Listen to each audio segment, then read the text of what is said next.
రాష్ట్ర ప్రభుత్వాలు కానీ కేంద్ర ప్రభుత్వం కానీ ఇది దావోస్కి పోయేటప్పుడు చెప్పే ఒక మాట ఏంటంటే ఆర్థిక అభివృద్ధి జరగాలంటే పెట్టుబడులు కావాలి.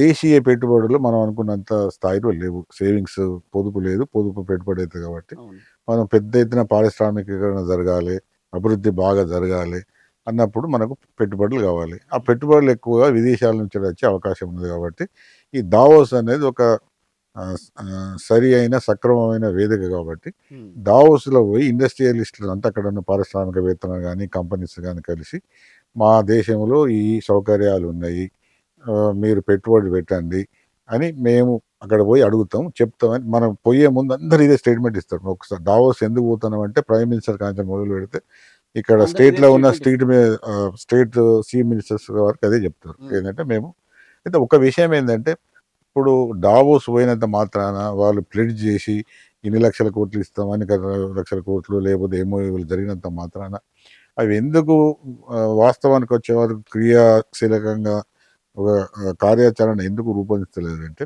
ఇప్పుడు ఏ పెట్టుబడిదారుడు కూడా ఎక్కడికి వచ్చినా కూడా అది దేశీయ పెట్టుబడిదారుడు కావచ్చు, విదేశీ పెట్టుబడిదారుడు కావచ్చు, ఈ పెట్టుబడిదారుడు కానీ పెట్టుబడులు కానీ ఒకటే ఒక దాని లక్ష్యం ఉంటుంది, ఏంటంటే ఎక్కడ లాభాలు వస్తే అక్కడికి పోతుంది. లాభాలు ఎక్కడ వస్తాయంటే పెట్టుబడిదారి దేశాలు లేదా అభివృద్ధి చెందిన దేశాల కన్నా ఈ అభివృద్ధి చెందిన దేశాలు వెనుకబడి దేశాలు ఎక్కువ వచ్చే అవకాశం ఉంటుంది. ఎందుకంటే ఇక్కడ లేబర్ కాస్ట్ తక్కువ ఉంటుంది.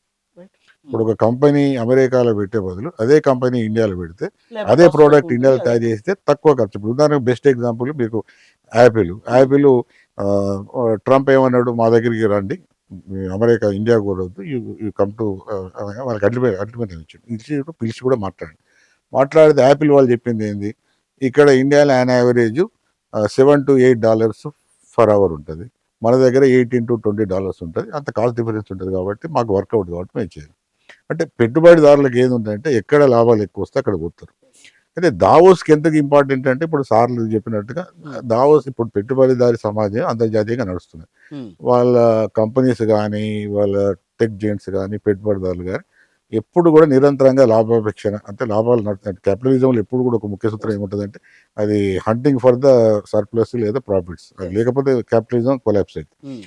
కాబట్టి ఇప్పుడు ఎమర్జింగ్ ఎకానమీస్, డెవలపింగ్ ఎకానమీస్ ఎట్లా అనుకోండి, దీంట్లో అవకాశాలు ఎక్కువ ఉంటాయి కాబట్టి వాళ్ళు దీనిలో పెట్టుబడి పెట్టడానికి వస్తారు.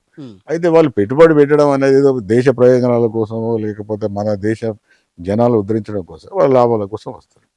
అయితే అది లాభాల కోసం వచ్చినప్పటికీ కూడా ఇక్కడికి వచ్చి ఇన్వెస్ట్మెంట్ పెట్టి డెవలప్మెంట్ చేసి ఎంప్లాయ్మెంట్ క్రియేట్ చేసి ఇన్కమ్స్ క్రియేట్ చేస్తే మంచిది. కానీ వీళ్ళు చెప్తున్నట్టుగా ప్రభుత్వాలు కానీ ప్రధానమంత్రులు కానీ లేదా ముఖ్యమంత్రులు కానీ వాళ్ళు పోతున్నప్పుడు చెప్పిన మాటలు కానీ అక్కడ ఆ మీటింగ్ అవుతున్న సందర్భంగా ఇన్ని లక్షల కోట్లు ఎంఓయూలైన ఇవి తర్వాత చూసుకుంటే మనం ఎక్కడ కూడా ఈ వీటికి వాళ్ళు పోయే ముందు మాట్లాడిన మాటలకు అక్కడ జరిగిన ఒప్పందాలకు తర్వాత క్రియాశీలకంగా క్రియారూపకంగా అవి అమలైనది సందర్భాలు చూస్తే తక్కువ ఉన్నాయి, లేవని కాదు, చాలా తక్కువ ఉంటాయి. అయితే ఒకటి ఏంటంటే సరే రకరకాల అంటే స్వామి కార్యం స్వకార్యం బ్లాక్ మనీ చేసుకోవచ్చు, లేకపోతే పెట్టుబడులు పెట్టవచ్చు, వీళ్ళు ఉన్నది తీసుకుపోయి విదేశాల్లో పెట్టుబడి పెట్టవచ్చు, ఇక రకరకాలుగా ఉండదు. కానీ బేసిక్ సూత్రం ఏంటంటే ప్రపంచ పెట్టుబడిదారులు ప్రపంచ మార్కెట్ను ఎక్కడెక్కడ మార్కెట్ ఉన్నది, ఎక్కడెక్కడ మనం పెట్టుబడులు పెడితే వస్తుంది. ఇప్పుడు ఒకవేళ ఇప్పుడు భారతదేశానికి ఇన్వెస్ట్మెంట్ వాళ్ళ కంపెనీ వచ్చింది, ఇప్పుడు ఈ మధ్యన జీసీసీ హైదరాబాద్లో విపరీతంగా ఓపెన్ చేస్తారు, గ్లోబల్ కెపబుల్ కంపెనీస్ బాగా వారానికి ఒకటి ఓపెన్ అవుతుంది. అది దాదాపు 1000-2000 కోట్ల నుంచి మొదలైతే ఇక కంపెనీస్ పెద్ద పెరిగినా కొద్ది పెరుగుతుంటుంది. అయితే వాళ్ళు ఎందుకు వస్తున్నారు ఇక్కడ అంటే హైదరాబాద్ కానీ బెంగళూరు కానీ పూణే చెన్నై కానీ మటుకు టోటల్ ఇండియాలో ఇక్కడ క్వాలిటీ మ్యాన్ పవర్ ఉన్నది.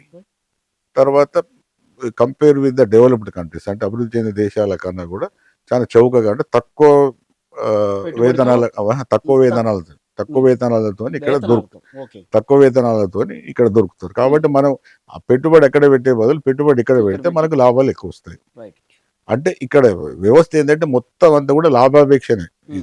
కాకపోతే మన వాళ్ళు ఏమంటారంటే ఈ లాభాలు అయినా పర్వాలేదు, ఇక్కడికి వస్తే కొంత డెవలప్మెంట్ అవుతుంది, ఇక్కడ ఎంప్లాయ్మెంట్ పెరుగుతుంది, ఇన్కమ్స్ పెరుగుతాయి అంటే అట్లా వచ్చినా పర్వాలేదు. కానీ వాస్తవంగా డావోస్ తోనే వీళ్ళ సార్లు అన్నట్టుగా పెట్టుబడి రావాల్సిన అవసరం లేదు. ఒకవేళ హైదరాబాద్ అనేది ఒక సిటీ ఉన్నది, లేదా బెంగళూరు ఉన్నది. మరి అట్లాంటప్పుడు ఇంకొకటి మీరు ఆ. వాళ్ళు అక్కర్లేదు, ఎవరు ఇవ్వక్కర్లేదు అంటే లేదు చెప్తా.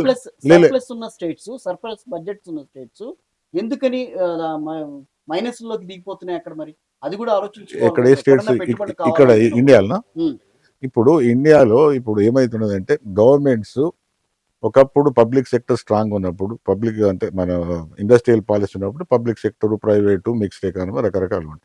ఇప్పుడు ఎప్పుడైతే 1991 ఎకనామిక్ రిఫార్మ్స్ వచ్చిన తర్వాత పబ్లిక్ సెక్టర్ మొత్తానికి అయిపోయింది. మొత్తం అంతా కూడా ప్రైవేట్ సెక్టర్ ఇన్వెస్ట్మెంట్ అంత మొత్తం అంతా ప్రైవేటైజేషన్ అయింది. ప్రైవేట్ డిస్ఇన్వెస్ట్మెంట్ సెక్టర్ అయితే జరుగుతూ వస్తుంది కొంచెం. అవుతున్నది. రెండోది ఏంటంటే నౌ ఈజ్ డ్రైవింగ్ ఫోర్స్ ఇది ప్రైవేట్ సెక్టర్ అని. ఇప్పుడు గవర్నమెంట్ లేదు. ఇప్పుడు ఎంప్లాయ్మెంట్ క్రియేషన్, అవుట్పుట్ ఇవన్నీ కూడా ప్రైవేట్ సెక్టర్కి వెళ్ళిపోయినాయి. ఇప్పుడు హైదరాబాద్ ఉన్న చూసుకుంటే హైదరాబాద్లో గవర్నమెంట్ ఎంప్లాయ్మెంట్ పర్సెంటేజ్ ఎంత ఉంటే చాలా తక్కువ ఉంటుంది. ఇంత క్యాపిటల్ సిటీ